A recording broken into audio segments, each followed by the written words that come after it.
diving into new territory and attempting a toy review. As a guy in his late 30s who's accumulated a significant amount of injection molded plastic over the years, I wouldn't label myself a toy collector per se. My collection is more of a mishmash of items that I find intriguing, with some of them just happening to be toys. Truth be told, I'm not well versed in what distinguishes a good toy from a bad toy. Plus, I tend to acquire most of my stuff secondhand, so having something brand new feels a bit out of my comfort zone. And you know, I have a penchant for the bizarre. What attracted me to Tokusatsu in particular is its ability to be simultaneously earnest while being absurdly silly.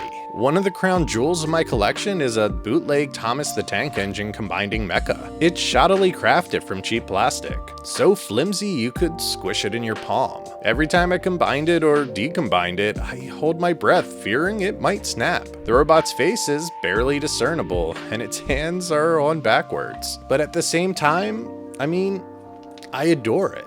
There's just something delightfully strange and off-kilter about it that speaks to me.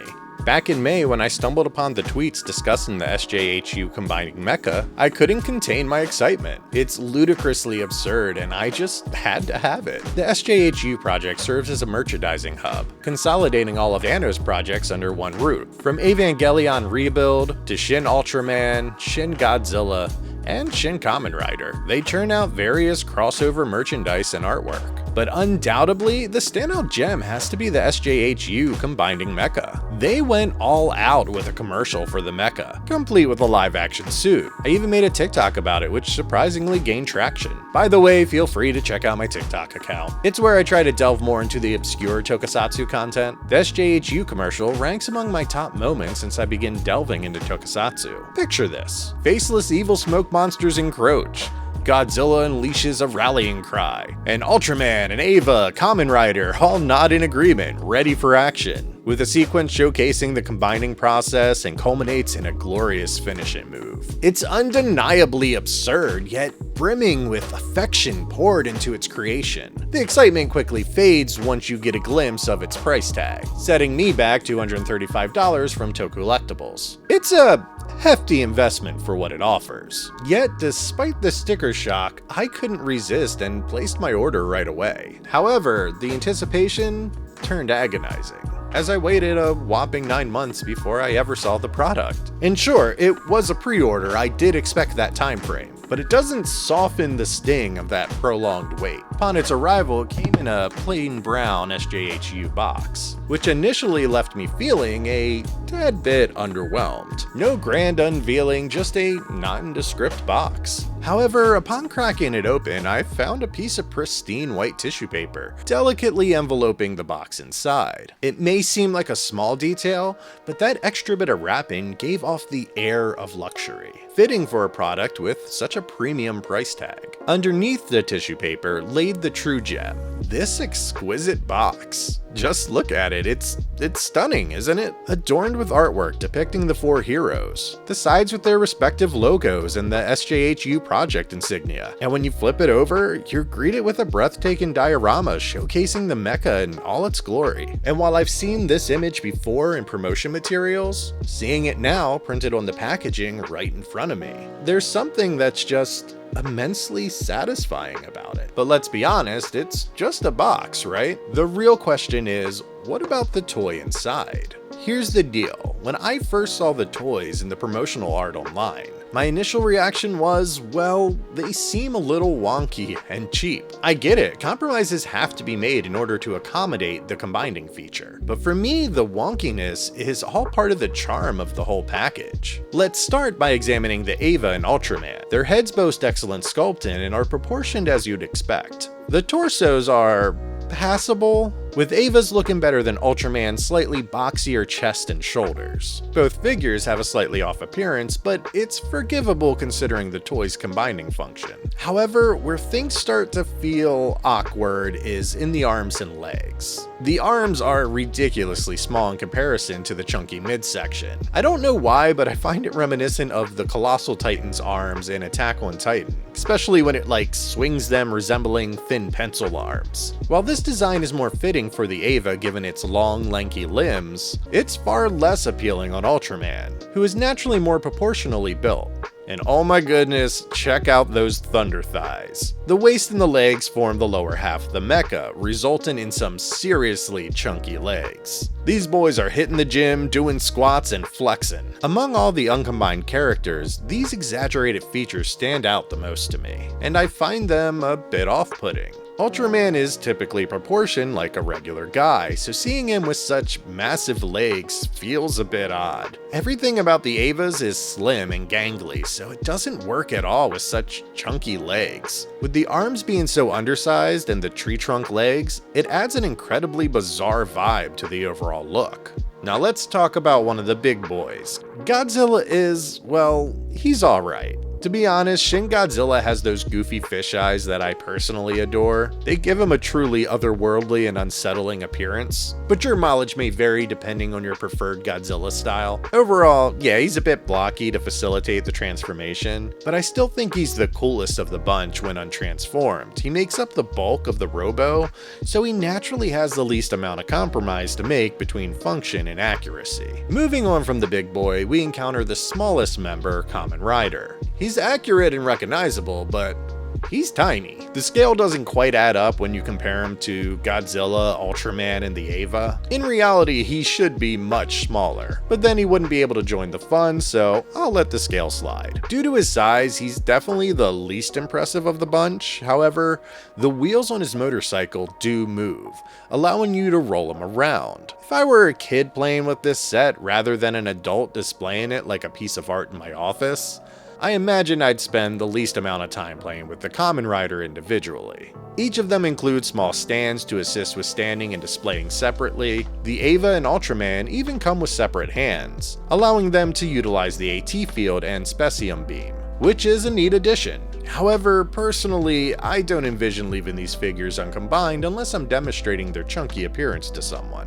For the most part, they'll likely sit together on a shelf, serving as eye candy for me to admire whenever I enter my office. Therefore, while I might not have a lot of use for the individual display stands, they are undoubtedly a welcome addition for collectors with a different approach. And let's face it, I didn't purchase this with the intention of acquiring 4 Shin Universe action figures. My goal was to own something utterly absurd and have a conversation starter. As a child, I had a fascination with combining toys. There's just something captivating about objects that transform into something else. While I wasn't particularly drawn to Transformers as a TV show, the concept of robots morphing into vehicles always intrigued me. Another childhood favorite of mine was the Teenage Mutant Ninja Turtle Mutations line of action figures by Playmates. I distinctly recall being fond of the Splinter one. As a kid who somewhat lacked in brilliance, the ease and difficulty of transforming these toys was always a gamble for me. So I'm basing a lot of my assessment of the transformation process on the level of struggle it entails. Altogether, it took me 22 minutes and 13 seconds to transform the entire mecha for the first time. All things considered, that wasn't too shabby. I wanted to ensure I grasped all of the connection points to fairly evaluate this thing, and well, there were a few moments of frustration along the way. The literal first step in the process, well, if we overlook the initial panel instructing you to start with Godzilla, involved me removing the shoulder pads on the Eva. I had to glance at the instructions 5 times. It wasn't particularly complex, I instantly understood what needed to be done. However, it felt as though I was on the verge of breaking something while pulling them off. I can cut it some slack and attribute it to being a new toy experiencing its first movements. Nevertheless, it's an uneasy sensation when you're applying so much pressure that your hand starts to shake, all while desperately hoping you don't accidentally tear off the arm of a purchase costing over $200. Next, you open up the chest cavity and extend the forearms, tucking the arms of the Eva and Ultraman inside. Then a hand pops out of the forearm. I struggled for a while trying to unfold it. There's a slight bump inside of the forearm that gives you the impression you can apply pressure there, but it wasn't making any progress. Eventually, I resorted to using the blade of a utility knife to get it moving. Thankfully, I didn't damage any of the paint, but it seemed like this thing wasn't budging without the help of another object to pry it out. Transforming Eva and Ultraman into legs was a much more straightforward process. However, I have to admit the way the feet tuck back doesn't feel particularly secure. They're on ball joints, so they can pivot and pop off easily. There isn't much leverage, and on both legs I accidentally popped off a foot. Reattaching it is simple enough, and it's not a major issue. But the feet don't seamlessly blend into the design. Sort of just hides in the back, hoping no one notices. I'll delve into that further once the whole thing is assembled. Godzilla's transformation is much simpler. You just flip the head down, raise his arms up, remove his back, and detach his feet. There's a small section on his abdomen that I initially thought the instructions told me to pop off. It came off easily enough, but it turned out to be a slide mechanism. Additionally, he has hip vents that introduce splashes of color into the dark lizard skin. Transforming Kamen Rider is quick and simple. You just move the wheels around. However, their final rest in place is unsatisfying. They don't click into place, they just sort of float there, held up by the friction of the plastic. Then you just simply assemble it all together. It's pretty straightforward once you get past the initial fear of breaking pieces off and ensuring everything is connected correctly. However, there was two major issues that consumed the majority of my building time. Firstly, the head. It attaches to a very small ball joint that pops out of Godzilla. There is no ideal way to push down onto this ball joint without it tucking back in. It's another instance where your hand shakes because you're applying so much pressure, while your thumb is just pushing into this more rubbery Kamen Rider figure on top of the bike. It took me a long time because I'd think it was on, and then I'd work on another part of the body and the darn head would just keep popping off.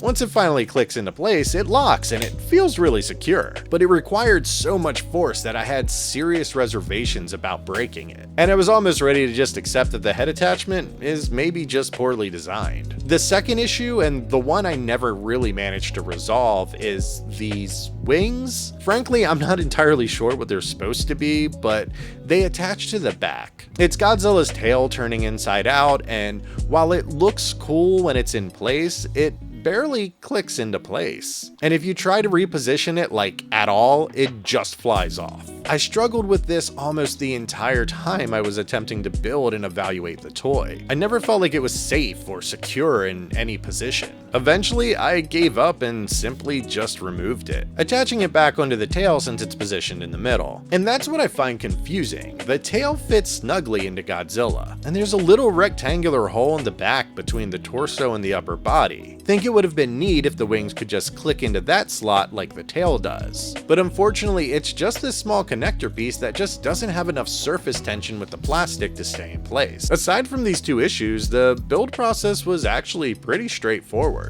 And I believe a younger version of myself would have no problem engaging in imaginative play with this, combining and uncombining the figures as long as I didn't mess with the wings. And now you've got yourself a fully combined mecha figure. And, well, yeah, it looks pretty ridiculous. But I mean that in the best way possible. Ultimately, it does have a real fun vibe while being a chaotic mess. The biggest design challenge was always going to be Godzilla. Kamen Rider, with its predominantly green color scheme, features pops of white and red and blue from the motorcycle. Ultraman's silver and red and the Eva's purple and green clash quite a bit with the dark tones of Shin Godzilla, although there are red highlights on him and his abdomen slides down, along with his leg vents adding some much needed splashes of color. It still feels like the center is a chunk of rock with colorful pieces added onto it, and that's kind of what I appreciate about it. Personally, I don't see it as a negative,